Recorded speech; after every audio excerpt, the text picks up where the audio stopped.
6. Here we have 2007. I'll just write it that way. 2007 is the 5th day. Now here we had Jesus. Here we had E equals mc squared. Here, what do you suppose was going to happen? Don't you suppose maybe a blend of the two? The fact that you are divine and that everything is possible.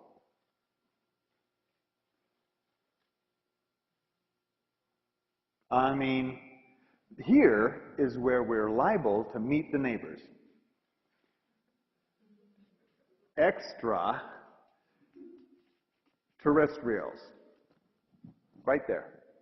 2007. We can't meet them face to face right now because we don't have an ethical consciousness, do we? We have a power consciousness. We shouldn't be out there. Can you see us out there in the galaxy right now? Earth number one, we'll kick your ass. You know, that's how we'd go at it. We'd be attacking everybody.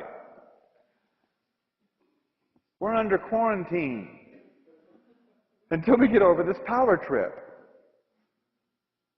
Then we'll be able to meet the neighbors. And during this time, right here, by 2008, there will be the end of manufactured lack. Absolutely, there won't be any lack of anything. Because up here, during this period of time, we will have teleportation. You think we're kidding? I have an article right here about, I'm not going to read the whole thing, but there's a little article right here about spooky science. You guys read that in the paper? It was in your guys' paper. Spooky science offers promising step toward ultra-fast computers, but what they're talking about here is the ability to record the molecular data of an object or thing, or you, and then send that data instantly to another place and have it remanufactured at the other end. Beam me up, exactly. And they're moving right toward it. It's constant acceleration. So by this time, by 2007, we'll have teleportation, at least for objects. Of course, that'll put everybody out of a job.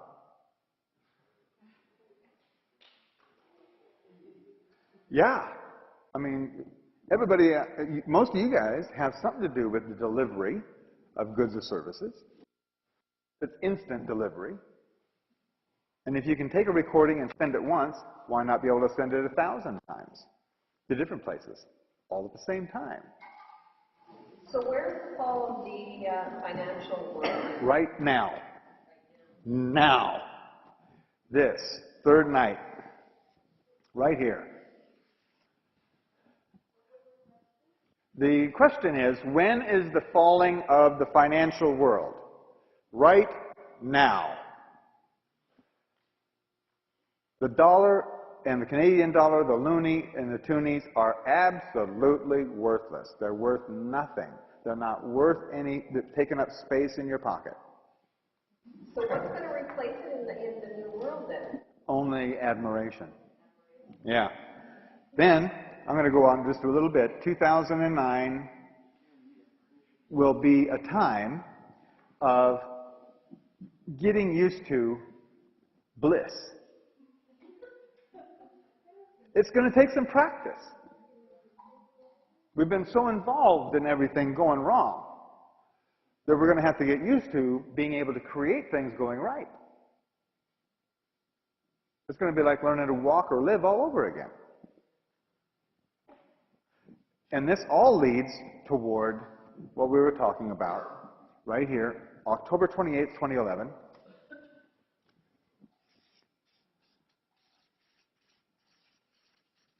October 28th, 2011, the end of the Mayan calendar, when we are consciously co-creating our experience. Time travel is all in here too. So if you can travel any time you want, what good's the calendar? You know, it all goes, the whole idea of time and space goes extinct as orientations. That's what's in our future. We do have this little bit of a hump to get over here with the governments and the economy. Yes? If time travel becomes normal, are you saying that we could have it in our past as well? I'm not sure. Would that be a... I know that it's coming. I know that we have already time-traveled electrons in the laboratory. So there would be, you could meet people that have now died.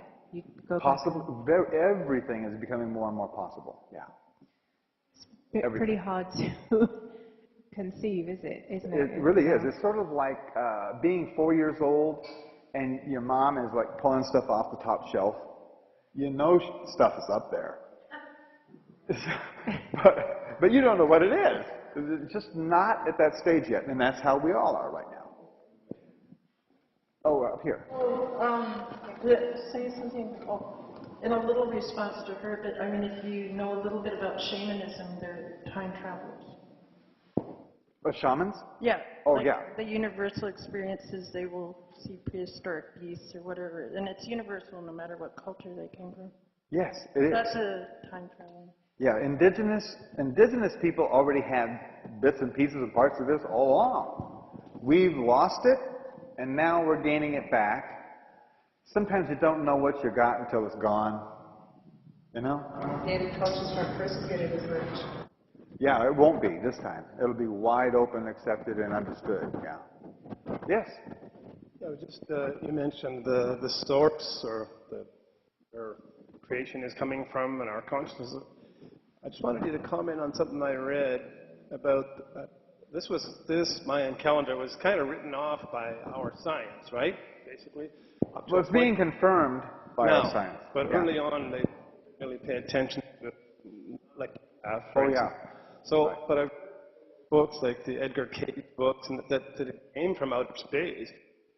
Other people, not scientists, were trying to say that the Mayan people could not have had this, and that they got it from somewhere else. I don't agree with that.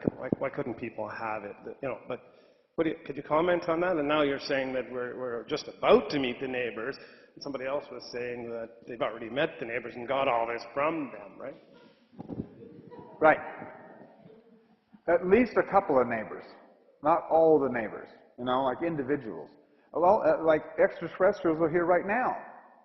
Power-hungry, sneaky, secretive, unethical alien beings. Not everybody out there with high tech is all goodness and light, you know. So we're already in some sort of contact with extraterrestrials, but they're not the ethical ones.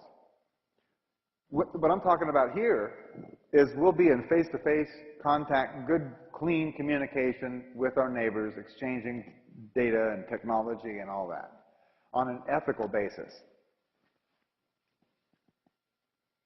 Yes? Any other questions? Oh, yes. Up here at the front again. With this type of calendar, I watched several documentaries on prophecies from all different nations since the beginning of times till now.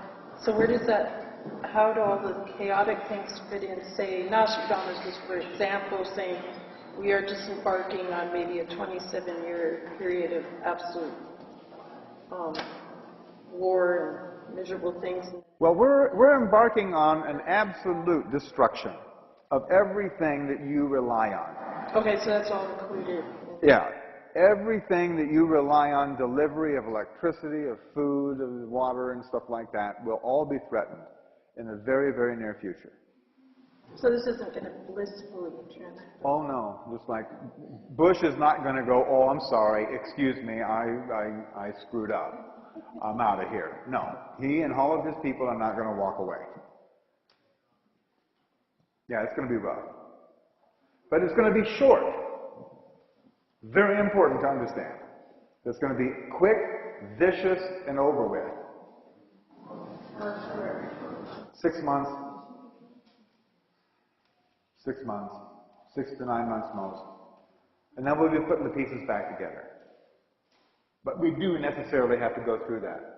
And every time, every third night, there is like a boom. revolution, well, here. This one, 1854.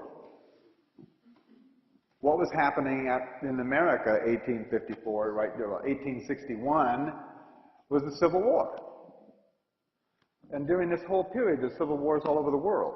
In Russia, in India, in Spain, France, there were civil wars everywhere. We're just going through the same cycle again. The world didn't end then. It's not going to end now. It's just going to be rough. Yeah? About the changes that you're talking about in your Okanagan tapes, you had mentioned that shortly after this December, there's the issue of the slowing of the rotation of the Earth. Oh, yeah, that was Greg Brayton.